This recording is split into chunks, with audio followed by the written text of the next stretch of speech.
Case అని అంటాం మేము. ఎందుకంటే ఇతను కలిసి ఉండను అంటున్నాడు. అవునా? వాళ్ళ అమ్మది తప్పు కాదు కదా, వాళ్ళ అన్న వదినది తప్పు. అవ్వమ్మ ఒక్కటి వినండి అమ్మా, మీ అమ్మాయి బిహేవియర్ మూలాన మీ అమ్మాయి అక్కడ ఏం చేసిందో కూడా మనం ఏం చెప్పలేం కదా. వాళ్ళ నుంచి నీ అమ్మ కూతురులాగానే వేరే ఇంటి నుంచి వచ్చిన ఒక అమ్మాయిని కూడా ఇలాంటి కేసెస్లో నీ కూతురి లోపానికి ఆ ఆడపిల్లని శిక్షించడం తప్ప కాదమ్మా? ఒకడు పోయి కూర్చుంటాడు, ఒకడు అందుకని వాళ్ళందరినీ పెడతారా? ఒకళ్ళందరినీ పెడతారా మేడం? నేను జైల్లో సార్ ఇది సార్ వాళ్ళ యాటిట్యూడ్. రేపు పొద్దున వాళ్ళని జైల్లో వేసిస్తారు మీకు, కానీ ఈ అమ్మాయి కాపురం చక్కబడదమ్మా. ఇక్కడ మా అందరి ప్రయత్నం ఏంటంటే ఈ అమ్మాయి కాపురం చక్కబడాలి అంటే ఇప్పుడు ఈ అమ్మాయి ఇమీడియట్గా ఈ ఆల్రెడీ అతనికి కంప్లైంట్ అక్కడ ఇచ్చింది కనుక సార్, ఆ పోలీస్ స్టేషన్లో అమ్మాయి లెటర్ ఇచ్చి, సార్ మాకు కొంచెం టైం ఇవ్వండి, వాళ్ళని అరెస్ట్ చేయకండి, మా కౌన్సిలింగ్ లాంటిది మేము బయట తీసుకుంటాము అని ఒక మాట అమ్మాయి చెప్పినప్పుడే ఆ ప్రొసీడింగ్స్ ఆగుతాయి సార్. రేపు పొద్దున కోర్టులో ఏ డైవర్స్ కేసు వేసినా ఈ అమ్మాయి సమాధానాలు ఇలానే ఉంటాయి. 498 కేసులో ఈ అమ్మాయి సమాధానాలు ఇలాగే ఉంటాయి. కానీ డైవర్స్ ఆమెకు వస్తుందా రాదా అని అంటే డెఫినెట్గా డాక్టర్ గారు చెప్పినట్టు వాళ్ళు ఫిజికల్గా ఉన్నారు కనుక ఆ అమ్మాయి ఆ పరంగా కరెక్ట్ కనుక మిగతా విషయాలలో నువ్వు నేర్పించుకోవచ్చు కనుక మేము డైవర్స్ ఇవ్వము అని అన్నా అతను తీసుకెళ్ళాడు. ఎందుకంటే సార్ డైవర్స్ అనేది ఊరికే ఒక పేపర్ మీదనే, కానీ వాళ్ళిద్దరిని కలిపి ఉంచడానికి మాత్రం అది ఎప్పటికీ పనికిరాదు.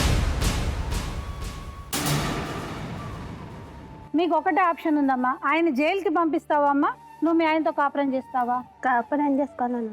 కాపురం చేసుకుని మీ ఆయన జైలుకి పంపించాలని లేదుగా మేడం. మీ ఆయనతో కాపురం చేస్తావు కదా, మరి నువ్వు పోలీస్ స్టేషన్కి వెళ్ళి మాకు కొంచెం టైం ఇవ్వండి, నేను ఈ కేసుని మెల్లిగా నేను పర్సూ చేయాలనుకుంటున్నాను, ఇది ఎట్లాగో ఉంది కదమ్మా, దీన్ని పక్కకు పెట్టేసి ఫస్ట్ డాక్టర్ గారు సారు చెప్పినట్టు కౌన్సిలింగ్ అనేది చేస్తేనే సరే ఈ కాపురం కలిసే అవకాశం ఉంది సార్.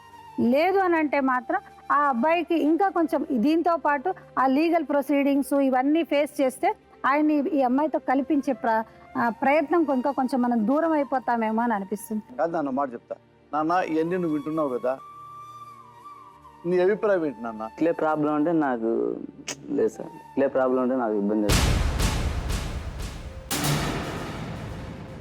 అంటే ఇట్లే ప్రాబ్లం నీకు ఇబ్బంది అవుతుంది కరెక్ట్, కానీ ఇట్లే ఉండకుండా ఉండాలంటే నీ సహకారం కావాలి. అందుకని ఏమన్నా డాక్టర్ గారు, ఆ పిల్లలో మైల్డ్గా అమ్మాయికి ఉంది అంటే చాలా తక్కువగా సమస్య ఉంది, అది పోద్దా అంటే పోద్ది. ఎప్పుడు పోద్ది?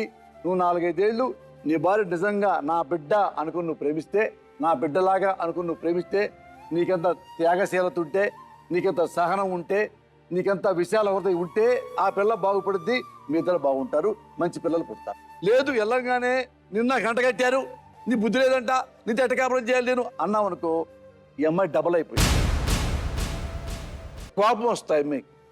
నువ్వు ప్రేమించావనుకో నవ్వుతూ నీ దగ్గరికి వచ్చి, ఈ మొత్తం కథలో ఎవడయ్యా అంటే హీరో నువ్వే, హీరోవి నువ్వే, విలనవి నువ్వే, దేవుడివి నువ్వే, ధర్మకర్తవి. తెలిసి లోపం రాలేదు కాబట్టి, దిద్దుకుంటే లోపం సరవుతుంది కాబట్టి, ఆ అమ్మాయితో నేను కలిసి ఉన్నా కాబట్టి, కలిసిన తర్వాత నేను భర్త అయ్యాను కాబట్టి, తాళి కట్టేది మాత్రం భర్త ఉన్నానా అన్ని సపరే. దానికి మీరు ఎట్లా పాస్ అయ్యేది తప్పు అని చెప్పచ్చు.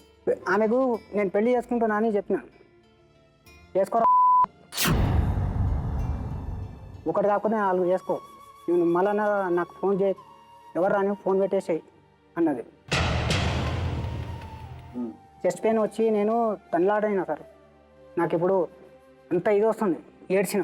పక్కల తల్లి లేదు, తండ్రి లేడు, అన్న లేడు, చెల్లె లేరు, ఎవరు లేరు, అందరు ఉన్నారు, కానీ వాళ్ళందరినీ కాదని ఆమెను చేసుకొని వచ్చిన. నేను కొన్ని చేసుకొచ్చి 13 సంవత్సరాలు కంటికి రెప్పలాగా చూసుకుంటూ వచ్చి 2 కాన్పులు అయితే ఆమెకు ఒక ఆడి మనిషి అయి నేను ఆమెకు సేవ చేసిన. ఎర్లీ 3 గంటలకు లేచి మొత్తం ఆమె డెలివరీ అయిన బట్టలు ఒక సంచిలో పెట్టుకొని సార్ చెరువుకి తీసుకుపోయి, జనాలు చూస్తే తెల్లారితే జనాలు చూస్తారని చెరువులో ఉతికి తీసుకొచ్చి మళ్ళీ ఈమెకు వంట చేసి పిల్లగానికి ఈమెకు వంట చేసి పెట్టి మళ్ళీ నేను పని మీదకి పోయేది సార్. టైం టు టైం వచ్చి ఆమెకు టిఫిన్ ఇచ్చేది, అన్నం ఇచ్చేది. వాళ్ళ పేరెంట్స్ ఎవరైనా వచ్చిర్రా అడిగినరా? ఇవ్వర్లే సార్. అటువంటి వానికి నమ్మక ద్రోహం ఎందుకు చేస్తారు సార్? ఇప్పుడు మీ ఇద్దరు ఎన్నాళ్ళు కలిసి ఉన్నారు నాన్న? 13 సంవత్సరాలు సార్. ఈ 13 సంవత్సరాల్లో ఎప్పటి నుంచి నీకు ఈ డౌట్ వచ్చింది? ముందు నుంచి ఉందా? లేదు సార్, జస్ట్ 2 సంవత్సరాల వెనక్కి అంతవరకే. అంతవరకు 11 ఏళ్ళు బాగున్నారు, 13 సంవత్సరాలు అన్నేళ్ళు బాగున్నారు. అవును సార్. మరి ఎందుకు వచ్చింది నాన్న తేడా ఎందుకు వచ్చింది మళ్ళీ నాన్న? అదే నేను కళ్ళతో చూసినందుకే కదా సార్. కళ్ళతో చూడలే ఏంటి సార్, మొత్తం అబద్ధమే సార్. అసలు మేము ఎవరన్నా అన్న తగ్గ చెల్లెలు చూసి అసలు ఎంత బుద్ధి తక్కువ అయితే అనుకుంటుంది, బుద్ధి తక్కువ అయితే మంచిగా వస్తారు సార్ ఆడడానికి. అతను నేను పెద్దమ్మ కొడుక, సొంత అన్న కాదు, నాకు తెలియదు. సొంత అన్న కూడా వీళ్ళ రిలేషన్లో రిలేషన్, candidate. సొంత అన్నయ్య కాదు. కాదు. వచ్చాడు, బంధువులు ఉన్నారు, బెడ్రూమ్ లో నేను కూర్చున్నా, నేను అతను పడుకున్నా తప్ప పడుకోలేదు అంటుంది. వాళ్ళిద్దరు ఉంటేనే నేను చూసి కొట్టిన సార్. కొడితేనే ఫస్ట్, ఎందుకంటే ఇద్దరు తప్ప ఎవరు లేరు ఇంట్లో, ఎవరు లేరు, వాళ్ళిద్దరే. వాళ్ళిద్దరే. నేను ఏమో చిన్న మీ ఇద్దరే పిల్లని కాదు ఉన్నారా? కదా సార్. సార్ మా నాయన ఇప్పుడు నాకు 3 పిల్లల తండ్రిని సార్ నేను. చుట్టుపక్కల వాళ్ళు ఉడుకున్నారు సార్. వాళ్ళు వాళ్ళ నాయన అందరూ ఉన్నారంటే వాళ్ళ నాయన ఆయన గొడవ వాళ్ళ చేసి నాయన, ఇక్కడికి వచ్చి నా ఇంట్లో వాళ్ళ నాయన ఎట్లా ఉంటారు సార్? ఇప్పుడు నా ఇంట్లో వాళ్ళ నాయన వాళ్ళ బంధువులు ఎట్లా ఉంటారు సార్? వాళ్ళిద్దరు ఉన్నందుకే బెడ్ మీద నేను వచ్చి చూసి తట్టుకోలేక కొట్టిన. ఎవరికి కొట్టినా? అతను కొట్టలే, నా భార్య కదా. నేను నమ్మి, నాకు నమ్మక ద్రోహం చేసింది కాబట్టి ఆమెను కొట్టుతున్నా. బైక్ తీసుకొని స్టార్ట్ చేసి వెళ్ళిపోయింది. ఏం మాట్లాడలే వెళ్ళిపోయాడు. ఆ తర్వాత ఈమెను కొడుతుంటే ఈమె ఏం చేసింది, మా పెద్దన్న ఆయన ఫోన్ చేసి, బావా ఇట్లా చాన్ పాషా ఇట్లా కొడుతుండు, మీరు తొందరగా అండి చంపుతుండు అది ఇది అంటే, మా అన్న స్పీడ్గా బండి తీసుకొని వచ్చిండు.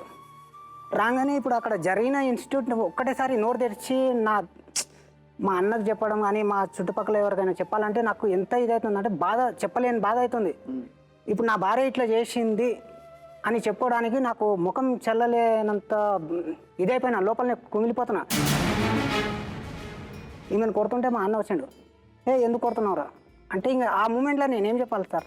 ఏం లేనా, నువ్వు కొంచెం ఒక్క నిమిషం పక్కకు జరుగు, నీకు తెలియదా అని అంటే, మా అన్న నాకు చేయబట్టి, ఏం రా నేను కూడా కనిపిస్తలేనా నీకు, ఎందుకు కొడుతున్నావు అది అంటే, అప్పటికప్పుడు స్పాట్లో ఆమె బట్టలు పెట్టుకున్నది, చక్కగా వెళ్ళిపోయింది. ఎక్కడికి? వాళ్ళ నాన్న దగ్గరికి వెళ్ళింది. ఇది నేను మా తల్లిదండ్రులకు, మా అన్నోళ్ళకు, మా బంధువులకు అందరికీ నేను కాదని దీనికి ఒక చేసుకుంటే, నాకు అందరి ముందర ఇంత షేమ్ లాగా చేసింది కదా, నేను ఎట్లా చెప్పుకోవాలి బయటికి ఈ విషయం? నా భార్య ఇంకొకరి దగ్గర పండుకున్నదానా అని అంటే, వాళ్ళు కూడా నాకు రివర్సే తిడతారు. తర్వాత ఏమైంది మరి? ఆ తర్వాత ఆమె వెళ్ళిపోయింది. ఫోన్ చేసిన రాలే. ఫోన్ చేశారు మీరు? ఫోన్ చేసిన రాలే. ఆ తర్వాత ఈమెకు నాకు పెళ్లి చేసిన మా దాంట్లో ఇమాం అని ఉంటారు కదా. అవును, ఇమాం గారు ఉంటారు. ఇమాం గారి చేత కూడా ఫోన్ చేయించిన. ఫోన్ చేస్తే ఆమెకి ఇష్టం వచ్చినట్టు బూతులు మాట్లాడింది ఇమాం గారికి. లేదు సార్ నాకు, ఎందుకంటే నెత్తికి బురద రాసుకున్నాడు.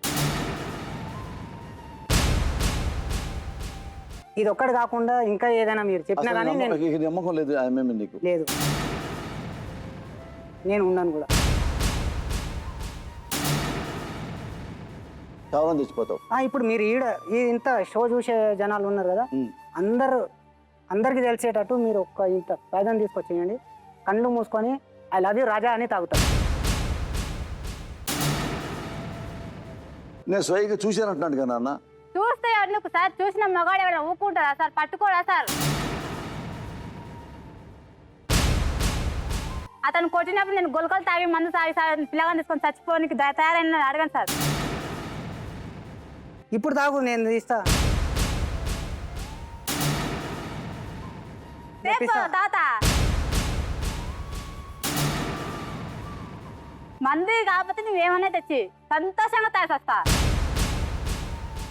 మన క్లియర్ కట్గా అర్థమవుతున్నటువంటి పరిస్థితి ఏంటంటే కనుక, పాషా గారి మనసులో మీరు ఎక్కడా లేరు. ఏది విన్నా అతని నోట్లోంచే వినాలి. నజరీం రాదు అంటే కనుక మీరు నమ్మేశారు, నజరీం తాగుతుంది అంటే కనుక మీరు నమ్మారు. ఒకటి మాత్రం చెప్పండి పాషా గారు, ఆవిడ మీ భార్యనా కాదా అని చెప్పి. ఇప్పటికాడికైతే భార్యనే. ఇప్పటికాడికంటే ఎప్పటికి మీ భార్య? స్టేజ్ ఉన్నంత వరకు అవకాశం ఇచ్చిన మారుతుందని, మారలే. ఇంకెన్ని ఏం త్యాగముచ్చురా నాయన, ప్రాణమైన ఇస్తే తప్ప నాకు వద్దంటున్నాడు. అది మీనింగ్ ఆయన చెప్పే మాటలో. ఏమన్నా సార్, ప్రాణాలు కావాలని ఇస్తాడో ఏమన్నా.